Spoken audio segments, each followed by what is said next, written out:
প্রিয় সৈনিক ভাই, আপনার অপেক্ষায় আছি, আপনি কবে আসবেন? আপনার সাথে খুশি মেরা মার্কেটে। ও আচ্ছা আচ্ছা, অবশ্যই বলেন, আসতেছি। তাহলে প্রিয় সৈনিক ভাই আসাদ ভাই, আপনার উদ্দেশ্যকে বলতেছে, আপনি যে দাওয়াতটা দিয়েছেন আমরা কবুল করেছি, কোনো সমস্যা নেই, ইনশাল্লাহ সময় মতো দেখা হয়ে যাবে।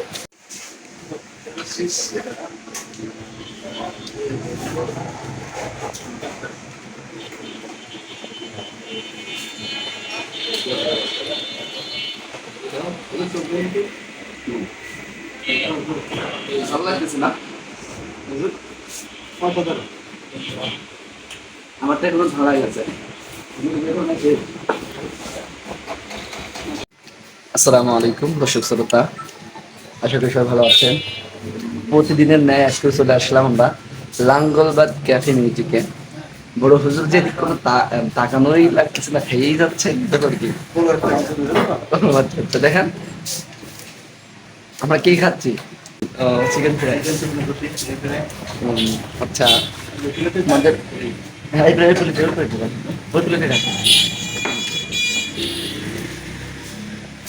আমাদের বড়তলার হুজুরের কাছ থেকে আজকে রিভিউ নেব।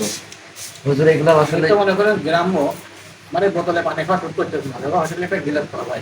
ও আচ্ছা আচ্ছা। আচ্ছা, খাবারের কিরকম কোয়ালিটি কিরকম? ক্যাফে মিউজিক আমি নাম শুনেছি, তো ভাবছি মোটামুটি ভালো লাগছে, অনেক সুন্দর মজা লাগছে। বড় হুজুর আপনাকে এরকম লাগতেছে? না, আমরা কি মাঝে মাঝে তো চলে আসি, এই জন্য আর মোটামুটি আর কত রিভিউ দেবো নাকি। আগের মতোই থাকতে রইনি। তো স্বাদটা ভালো আছে আর কি। আপনারা যারা খাইতে চান তারা লালবাগ মেন রোডে চলে আসবেন, ক্যাফে মিউজিক, ইনশাল্লাহ খাইতে পারবেন। দুদিনকার জীবন খাওয়া ছাড়া আছে কি? গরিবের জীবন। গরিবের জীবন। আচ্ছা ঠিক মুরগিটা কিনে নিই, পুরাই খাবেন, সমস্যা নেই, ভালো লাগে। ও, আচ্ছা আচ্ছা। আবার যদি শখের বিষয় খাইতে চান তাহলে চলে আসবেন নাকি আমাদের লাঙ্গলবাদ, ইনশাল্লাহ সব কিছু পাওয়া যায়, চলে আসবেন।